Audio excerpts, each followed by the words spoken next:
নমস্কাৰ। সমূহ 41 নং মানস সমষ্টিৰ ভোটাৰ ৰাইজলৈ মই আন্তৰিক শুভেচ্ছা অভিনন্দন আৰু শ্ৰদ্ধা নিবেদিছোঁ। বিশেষভাৱে এই ভিডিঅ'ৰ জৰিয়তে আমাৰ মাইনৰিটি ভাই বন্ধুসকললৈ মই এটা কথাই ক'ব বিচাৰিছোঁ যে এই সময়ত আপোনালোকে বহুতে বিভক্ত নহ'ব। যি BPF-এ বিজেপিক হৰাম বুলি, বিজেপিক প্ৰতিৰোধ কৰিম বুলি আপোনালোকৰ প্ৰায় 100% পদ লৈছিলে, সেই BPF 360 ডিগ্ৰী উল্টাকৈ ঘূৰি তেওঁলোকে বিজেপিত গুচি গ'ল। বহুতে মোৰ ওচৰত দুখ কৰিছে, আফচোচ কৰিছে। কেৱল আপোনালোকে একতা হওক, মই এইটো কথাই কৈছোঁ, আপোনালোকে নৱসেনাক ভোট দিয়ে নিদিওঁ ডাঙৰ কথা নহয়, কিন্তু আপোনালোকে কোনোবা ৰাইজৰ দলৰ নামত, কোনোবা BPF-ৰ নামত, কোনোবা AIDF-ৰ নামত যাতে আপোনালোকে বা EPPL-ৰ নামত যাতে আপোনালোকে ভাগ নহয়। কাৰণ এই সময়ত আমাৰ বিৰোধী বা শত্ৰুক প্ৰতিৰোধ কৰাৰ সময়।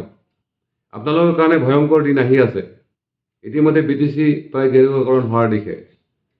বিজেপিয়ে তেওঁলোকৰ পলিচিত EPPL, BPF দুয়োকে সাঙুৰি লৈছে।